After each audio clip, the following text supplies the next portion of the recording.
श्री सूर्यमंडलस्तोत्र। नमः सवित्रे जगदेकचक्षुषे जगत्प्रसूति स्थितिनाशहेतवे त्रयीमयाय त्रिगुणात्मधारिणे विरंचि नारायण शंकरात्मने। नमोस्तु सूर्याय सहस्ररश्मये सहस्रशाखान्वितसंभवात्मने सहस्रयोगोद्भवभावभागिने सहस्रसंख्या युगधारिणे नमः। यनमण्डलं दीप्तिकरं विशालं रत्नप्रभं तीव्रमनादिरूपं दारिद्र्यदुःखक्षयकारणं च पुनातु मां तत्सवितुर्वरेण्यं। यन्मण्डलं देवगणैः सुपूजितं विप्रैः स्तुतं भावनमुक्तिकोविदं तं देवदेवं प्रणमामि सूर्यं पुनातु मां तत्सवितुर्वरेण्यं।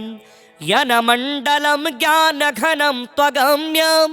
त्रैलोक्यपूज्यं त्रिगुणात्मरूपं समस्ततेजोमय दिव्यरूपं पुनातु मां तत्सवितुर्वरेण्यं। यन्मण्डलं गूढमतिप्रबोधं धर्मस्य वृद्धिं कुरुते जनानां यत्सर्वपापक्षयकारणं च पुनातु मां तत्सवितुर्वरेण्यं। यन्मण्डलं व्याधिविनाशदक्षं यद्यज्ञजुःसामसु सम्प्रगीतं प्रकाशितं येन च भूर्भुवः स्वः पुनातु मां तत्सवितुर्वरेण्यं। यन्मण्डलं वेदविदो वदन्ति गायन्ति यच्चारणसिद्धसङ्घाः यद्योगिनो योगजुषां च सङ्घाः पुनातु मां तत्सवितुर्वरेण्यं। यन्मण्डलं सर्वजनैश्च पूजितं ज्योतिश्च कुर्यादिहमर्त्यलोके यत् कालकालाद्यमनादिरूपं पुनातु मां तत्सवितुर्वरेण्यं। यन्मण्डलं विष्णुचातुर्मुखाख्यं यदक्षरं पापहरं जनानां यत् कालकलपक्षयकारणं च पुनातु मां तत्सवितुर्वरेण्यं। यन्मण्डलं विश्वसृजं प्रसिद्धं मुत्पत्तिरक्षाप्रलयप्रगल्भं यस्मिन् जगत् संहरतेऽखिलं च पुनातु मां तत्सवितुर्वरेण्यं। यन्मण्डलं सर्वगतस्य विष्णो रात्मा परं धाम विशुद्धतत्त्वं सूक्ष्मान्तरैर्योगपथानुगम्यं पुनातु मां तत्सवितुर्वरेण्यं। यन्मण्डलं वेदविदो वदन्ति गायन्ति यच्चारणसिद्धसङ्घाः यन्मण्डलं वेदविदः स्मरन्ति पुनातु मां तत्सवितुर्वरेण्यं। यन्मण्डलं वेदविदोपगीतं यद्योगिनां योगपथानुगम्यं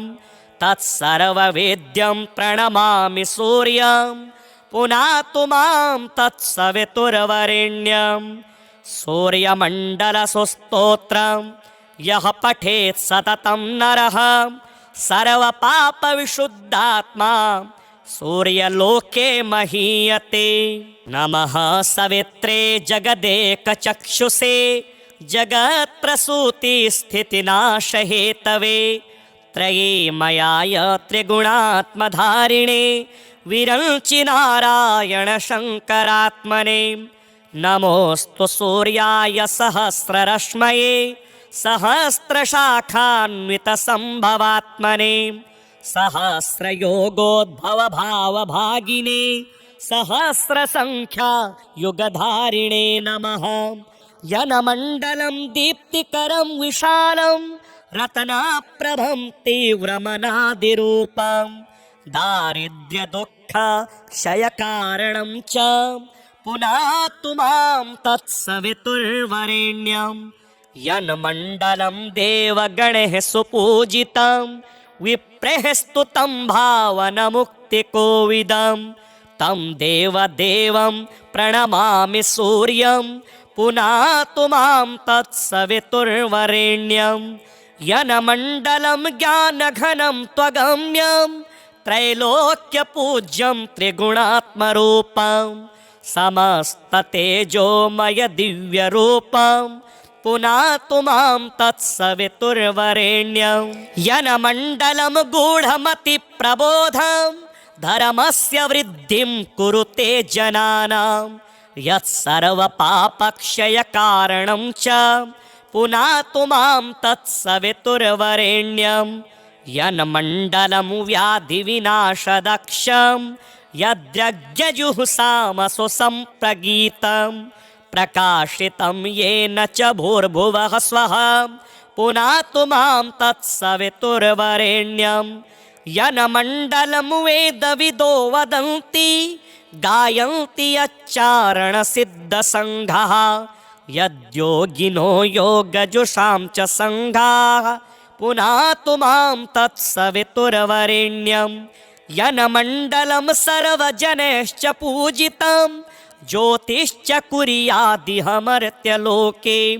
यत्कालकालाद्यमनादिरूपं पुनातु मां तत्सवितुर्वरेण्यं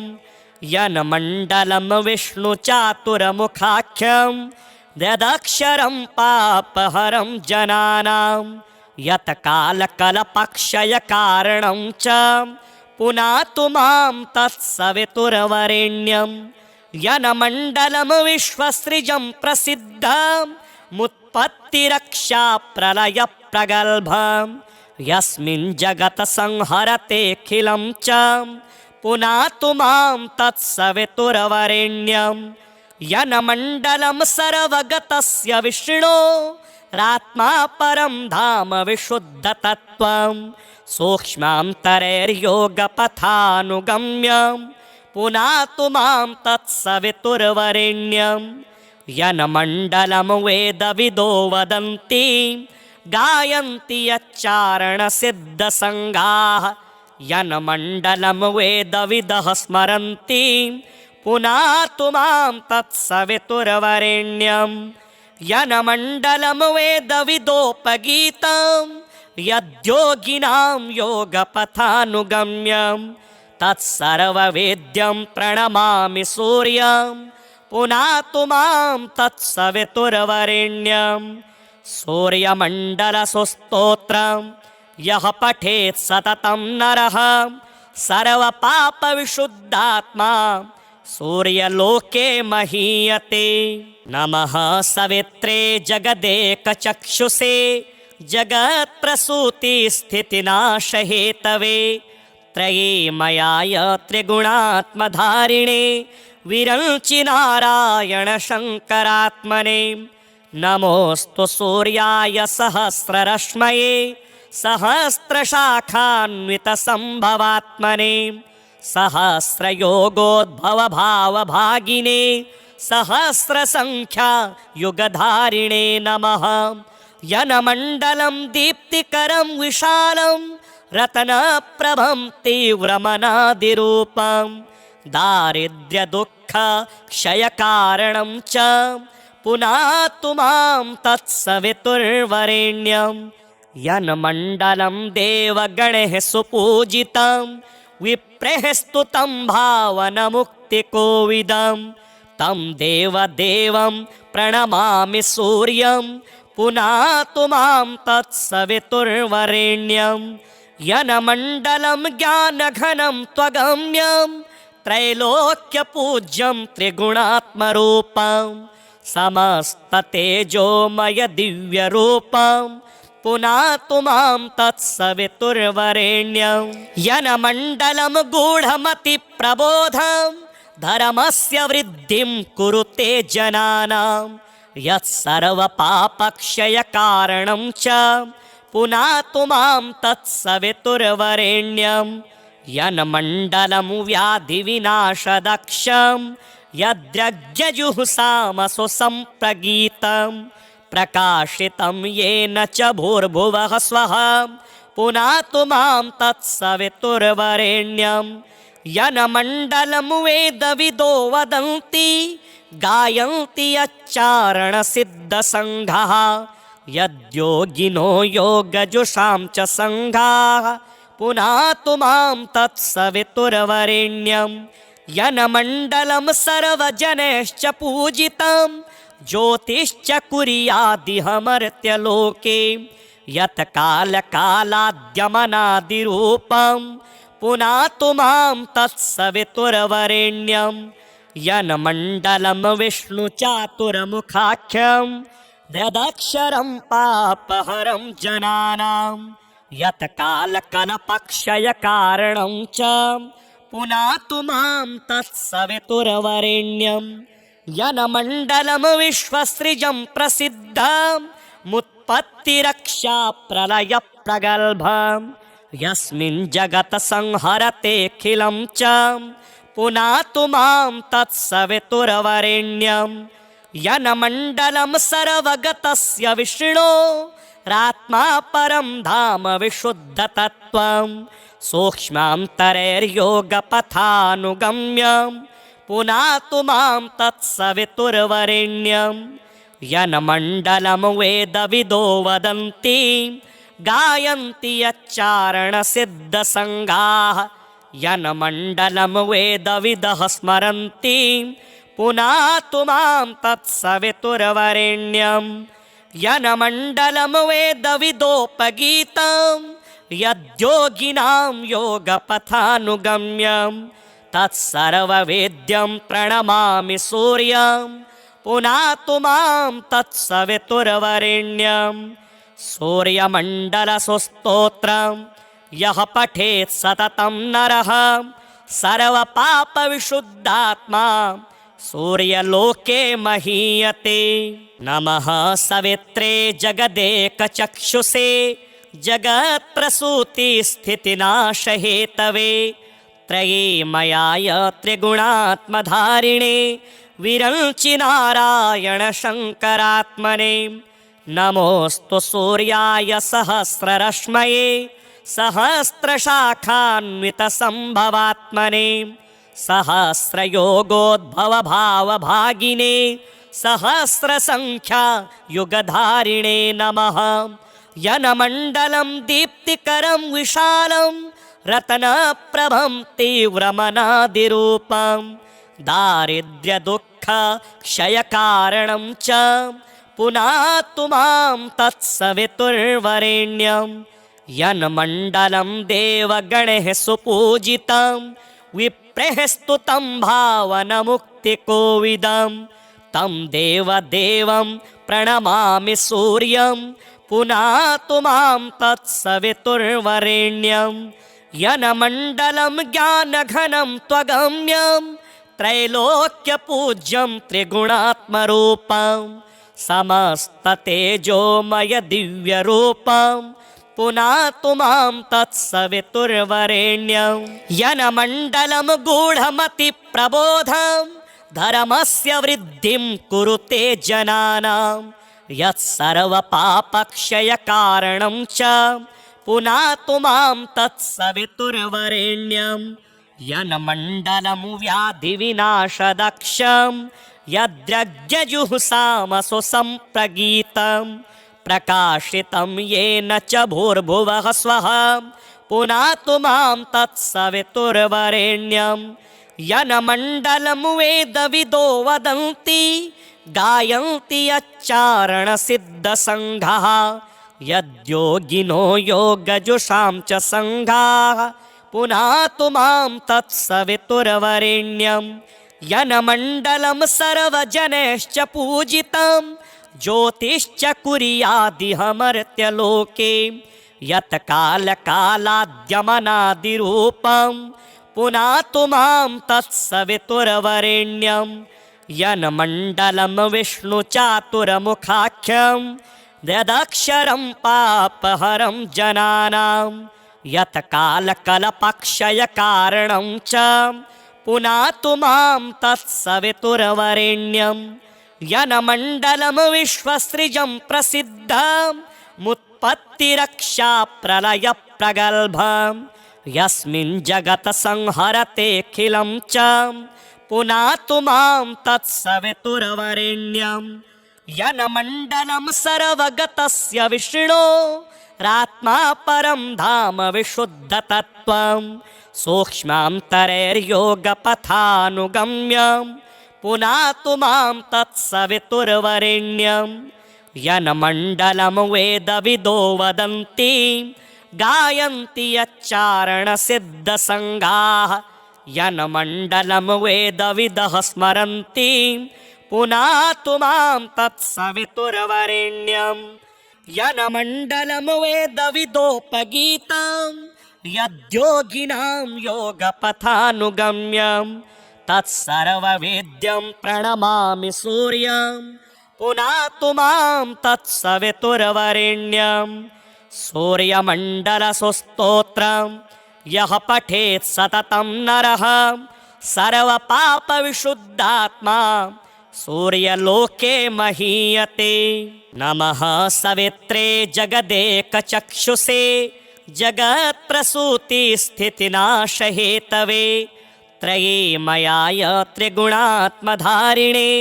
विरञ्चि नारायण शङ्करात्मने नमोऽस्तु सूर्याय सहस्ररश्मये सहस्रशाखान्वितसम्भवात्मने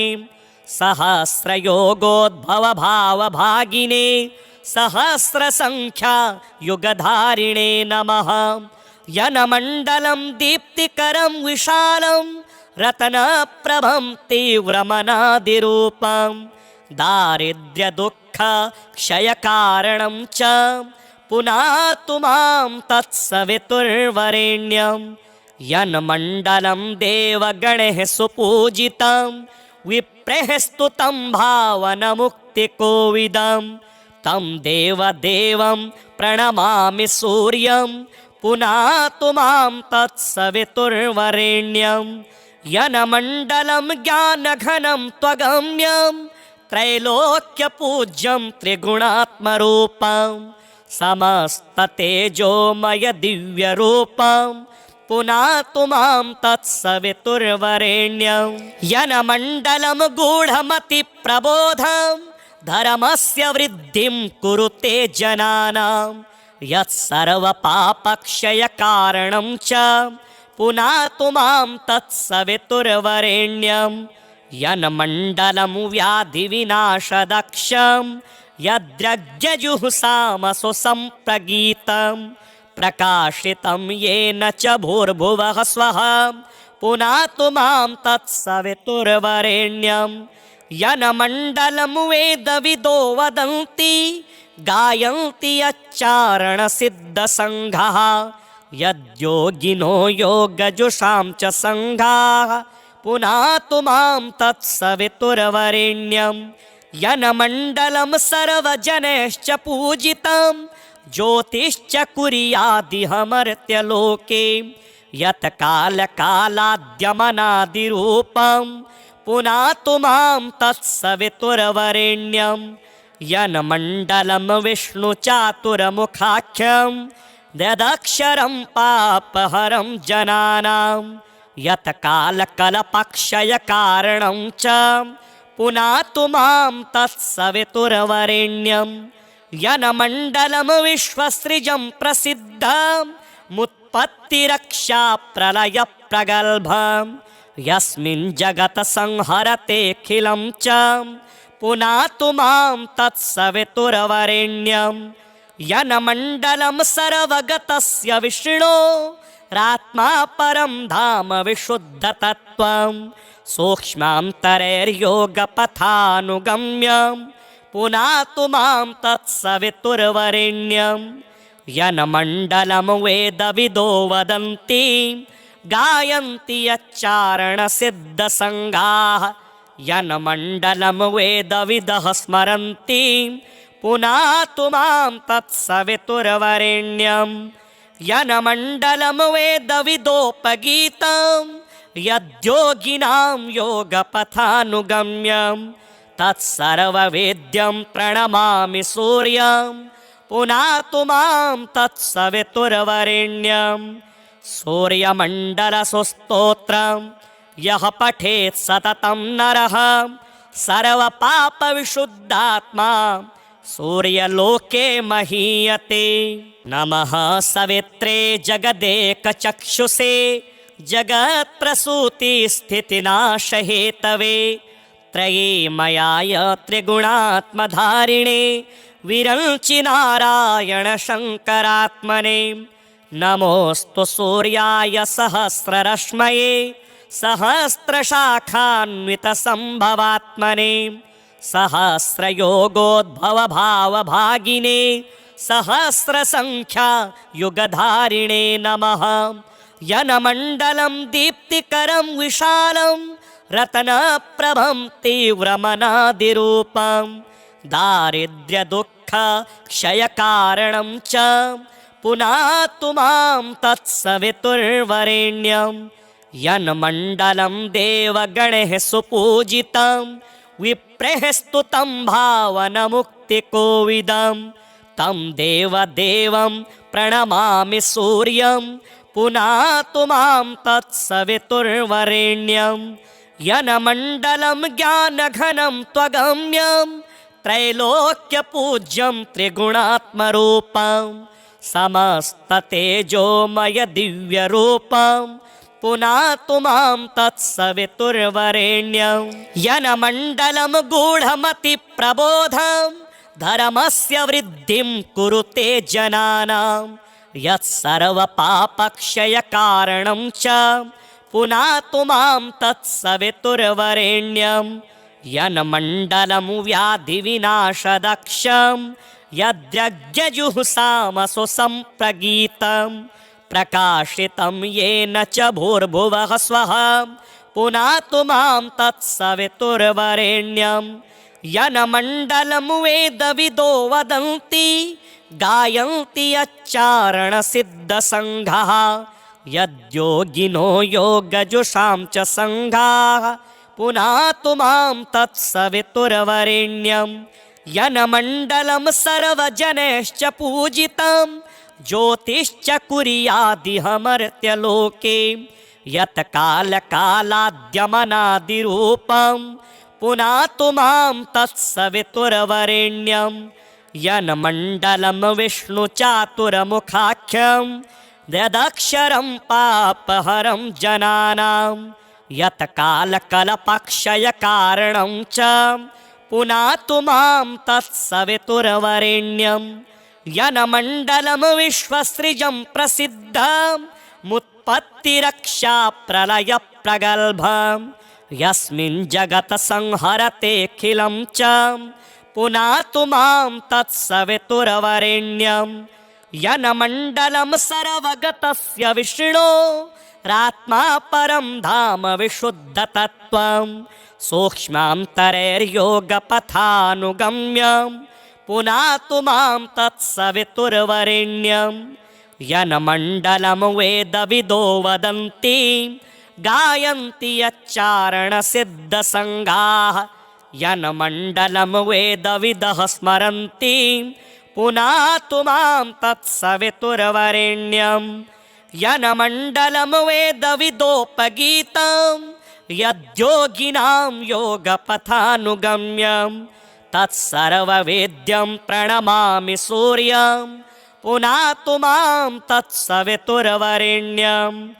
सूर्यमण्डलसुस्तोत्रं यः पठेत् सततं नरः सर्वपापविशुद्धात्मा सूर्यलोके महीयते। नमः सवित्रे जगदेकचक्षुषे जगत्प्रसूतिस्थितिनाशहेतवे त्रयीमयाय त्रिगुणात्मधारिणे विरंचि नारायण शङ्करात्मने। नमोऽस्तु सूर्याय सहस्ररश्मये सहस्रशाखान्वितसम्भवात्मने सहस्रयोगोद्भवभावभागिने सहस्रसङ्ख्या युगधारिणे नमः। यन्मण्डलं दीप्तिकरं विशालं रत्नप्रभं तीव्रमनादिरूपं दारिद्र्यदुःखक्षयकारणं च पुनातु मां तत्सवितुर्वरेण्यं यन्मण्डलं देवगणैः सुपूजितं विप्रैः स्तुतं भावनमुक्तिकोविदं तं देवदेवं प्रणमामि सूर्यं पुनातु मां तत्सवितुर्वरेण्यं यन्मण्डलं ज्ञानघनं त्वगम्यं त्रैलोक्यपूज्यं त्रिगुणात्मरूपं समस्ततेजोमय दिव्यरूपं पुनातु मां तत्सवितुर्वरेण्यं यन्मण्डलं गूढमतिप्रबोधं धर्मस्य वृद्धिं कुरुते जनानां यत्सर्वपापक्षयकारणं च पुनातु मां तत्सवितुर्वरेण्यं यन्मण्डलं व्याधिविनाशदक्षं यद्यज्ञजुहुसामसु सम्प्रगीतं प्रकाशितं येन च भूर्भुवः स्वः पुनातु मां तत्सवितुर्वरेण्यं यन्मण्डलं वेदविदो वदन्ति गायन्ति यच्चारणसिद्धसङ्घाः यद्योगिनो योगजुषां च सङ्घाः पुनातु मां तत्सवितुर्वरेण्यं यन्मण्डलं सर्वजनैश्च पूजितं ज्योतिश्च कुर्यादिहमर्त्यलोके यत्कालकालाद्यमनादिरूपं पुनातु मां तत्सवितुर्वरेण्यं यन्मण्डलं विष्णुचातुर्मुखाख्यं यदक्षरं पापहरं जनानां यत्कालकल्पक्षयकारणं च पुनातु मां तत्सवितुर्वरेण्यं यन्मण्डलं विश्वसृजं प्रसिद्धं मुत्पत्तिरक्षाप्रलयप्रगल्भं यस्मिन् जगत्संहरतेऽखिलं च पुनातु मां तत्सवितुर्वरेण्यं यन्मण्डलं सर्वगतस्य विष्णो रात्मा परं धाम विशुद्धतत्त्वं सूक्ष्मान्तरैर्योगपथानुगम्यं पुनातु मां तत्सवितुर्वरेण्यं यन्मण्डलं वेदविदो वदन्ति गायन्ति यच्चारणसिद्धसङ्घाः यन्मण्डलं वेदविदः स्मरन्ति पुनातु मां तत्सवितुर्वरेण्यं यन्मण्डलं वेदविदोपगीतं यद्योगिनां योगपथानुगम्यं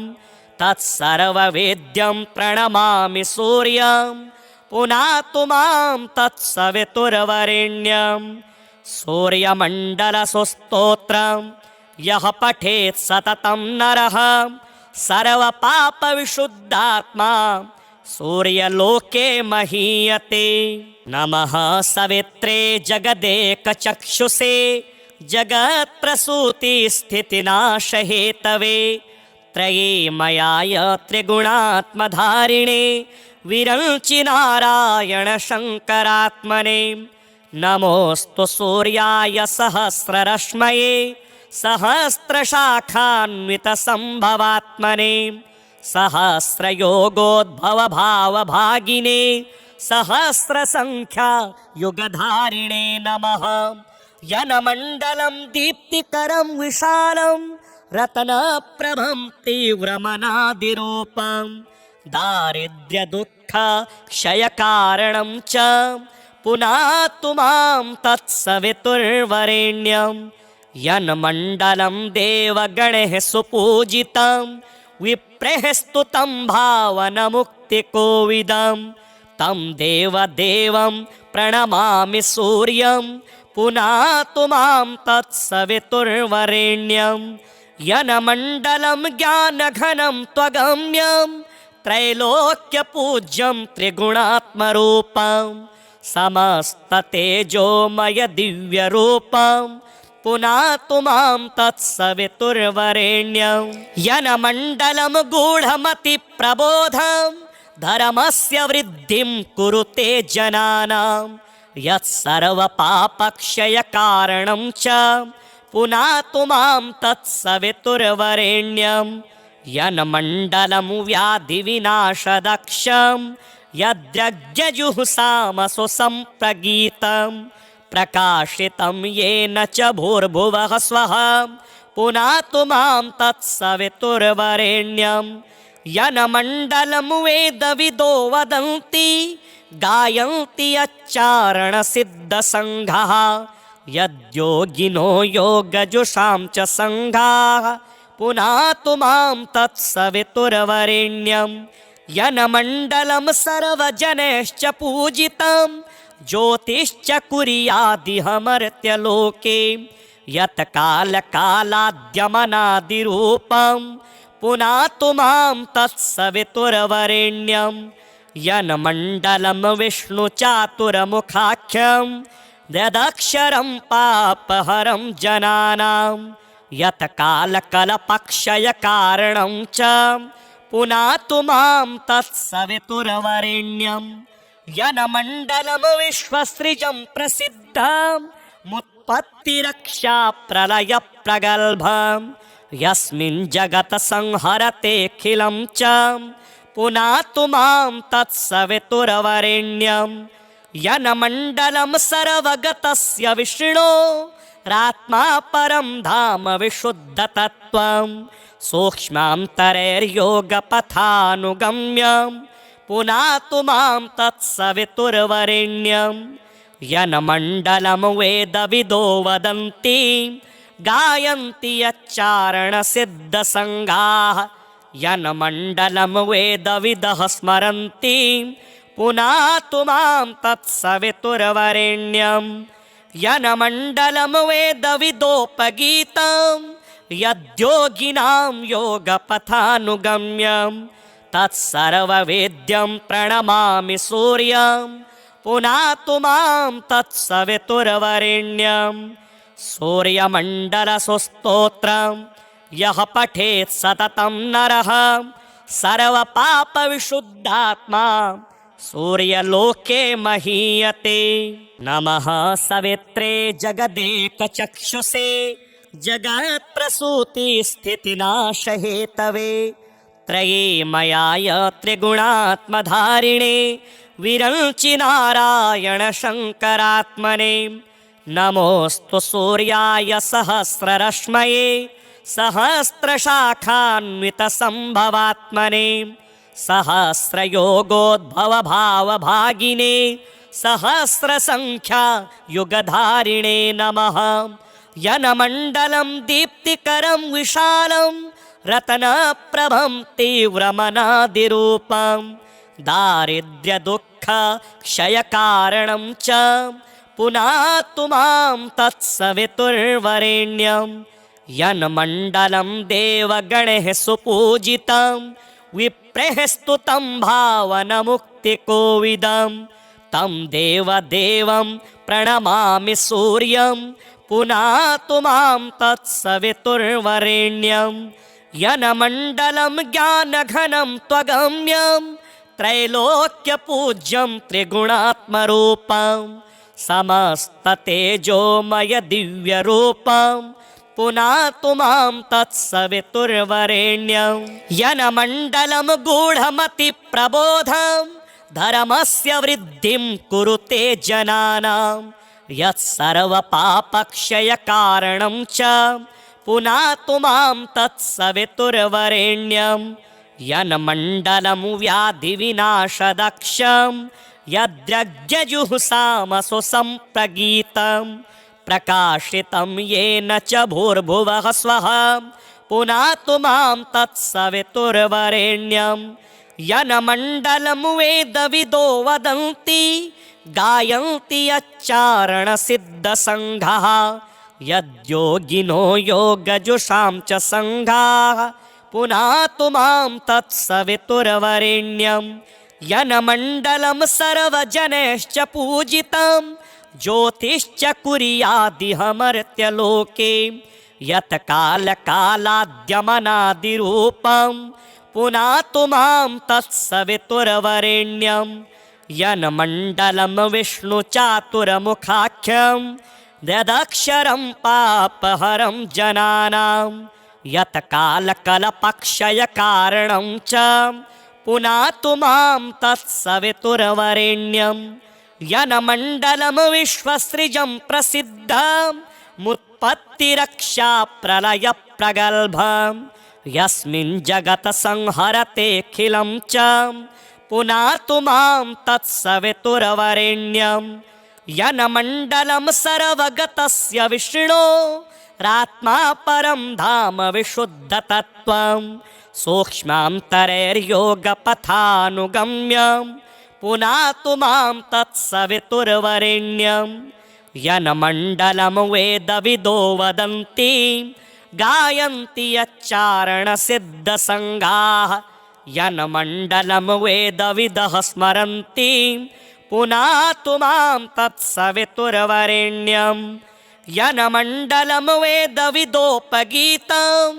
यद्योगिनां योगपथानुगम्यं तत्सर्ववेद्यं प्रणमामि सूर्यं पुनातु मां तत्सवितुर्वरेण्यं सूर्यमण्डलसुस्तोत्रं यः पठेत् सततं नरः सर्वपापविशुद्धात्मा सूर्यलोके महीयते। नमः सवित्रे जगदेकचक्षुषे जगत्प्रसूतिस्थितिनाशहेतवे त्रयीमयाय त्रिगुणात्मधारिणे विरञ्चि नारायण शङ्करात्मने नमोऽस्तु सूर्याय सहस्ररश्मये सहस्रशाखान्वितसम्भवात्मने सहस्रयोगोद्भवभावभागिने सहस्रसङ्ख्या युगधारिणे नमः यन्मण्डलं दीप्तिकरं विशालं रत्नप्रभं तीव्रमनादिरूपं दारिद्र्यदुःखक्षयकारणं च पुनातु मां तत्सवितुर्वरेण्यं यन्मण्डलं देवगणैः सुपूजितं विप्रैः स्तुतं भावनमुक्तिकोविदं तं देवदेवं प्रणमामि सूर्यं पुनातु मां तत्सवितुर्वरेण्यं यन्मण्डलं ज्ञानघनं त्वगम्यं त्रैलोक्यपूज्यं त्रिगुणात्मरूपं समस्ततेजोमय दिव्यरूपं पुनातु मां तत्सवितुर्वरेण्यं यन्मण्डलं गूढमतिप्रबोधं धर्मस्य वृद्धिं कुरुते जनानां यत्सर्वपापक्षयकारणं च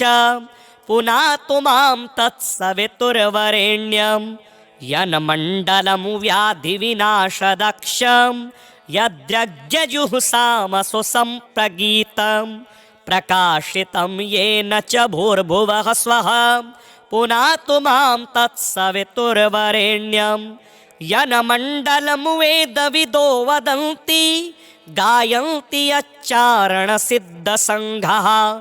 यद्योगिनो योगजुषां च सङ्घाः पुनातु मां तत्सवितुर्वरेण्यं यन्मण्डलं सर्वजनैश्च पूजितं ज्योतिश्च कुर्यादिह मर्त्यलोके यत् कालकालाद्यमनादिरूपं पुनातु मां तत्सवितुर्वरेण्यं यन्मण्डलं विष्णुचातुर्मुखाख्यं यदक्षरं पापहरं जनानां यत् कालकलपक्षयकारणं च पुनातु मां तत्सवितुर्वरेण्यं यन्मण्डलं विश्वसृजं प्रसिद्धमुत्पत्तिरक्षा प्रलयप्रगल्भं यस्मिन् जगत् संहरतेऽखिलं च पुनातु मां तत्सवितुर्वरेण्यं यन्मण्डलं सर्वगतस्य विष्णो रात्मा परं धाम विशुद्धतत्त्वं सूक्ष्मान्तरैर्योगपथानुगम्यं पुनातु मां तत्सवितुर्वरेण्यं यन्मण्डलं वेदविदो वदन्ति गायन्ति यच्चारणसिद्धसङ्घाः यन्मण्डलं वेदविदः स्मरन्ति पुनातु मां तत्सवितुर्वरेण्यं यनमण्डलं वेदविदोपगीतं यद्योगिनां योगपथानुगम्यं तत्सर्ववेद्यं प्रणमामि सूर्यं पुनातु मां तत्सवितुर्वरेण्यं सूर्यमण्डलसुस्तोत्रं यः पठेत् सततं नरः सर्वपापविशुद्धात्मा सूर्यलोके महीयते। नमः सवित्रे जगदेकचक्षुषे जगत्प्रसूतिस्थितिनाशहेतवे त्रयीमयाय त्रिगुणात्मधारिणे विरञ्चि नारायण शङ्करात्मने नमोऽस्तु सूर्याय सहस्ररश्मये सहस्रशाखान्वितसम्भवात्मने सहस्रयोगोद्भवभावभागिने सहस्रसङ्ख्या युगधारिणे नमः। यनमण्डलं दीप्तिकरं विशालं रत्नप्रभं तीव्रमनादिरूपं दारिद्र्यदुःखक्षयकारणं च पुनातु मां तत्सवितुर्वरेण्यं यन्मण्डलं देवगणैः सुपूजितं विप्रैः स्तुतं भावनमुक्तिकोविदं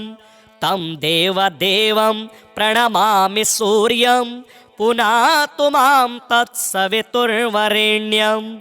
यन्मण्डलं ज्ञानघनं त्वगम्यं त्रैलोक्यपूज्यं त्रिगुणात्मरूपं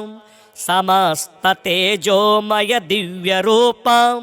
पुनातु मां तत्सवितुर्वरेण्यं यन्मण्डलं गूढमतिप्रबोधं धर्मस्य वृद्धिं कुरुते जनानां यत्सर्वपापक्षयकारणं च पुनातु मां तत्सवितुर्वरेण्यं यन्मण्डलं व्याधिविनाशदक्षं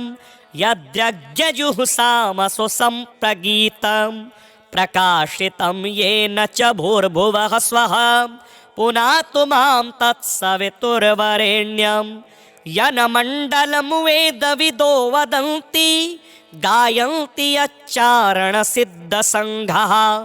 यद्योगिनो योगजुषां च सङ्घाः पुनातु मां तत्सवितुर्वरेण्यं यन्मण्डलं सर्वजनैश्च पूजितं ज्योतिश्च कुर्यादिहमर्त्यलोके यत्कालकालाद्यमनादिरूपं पुनातु मां तत्सवितुर्वरेण्यं यन्मण्डलं विष्णुचातुर्मुखाख्यं यदक्षरं पापहरं जनानां यत्कालकल्पक्षयकारणं च पुनातु मां तत्सवितुर्वरेण्यं यन्मण्डलं विश्वसृजं प्रसिद्धं मुत्पत्तिरक्षाप्रलयप्रगल्भं यस्मिन् जगत् संहरतेऽखिलं च पुनातु मां तत्सवितुर्वरेण्यं यन्मण्डलं सर्वगतस्य विष्णो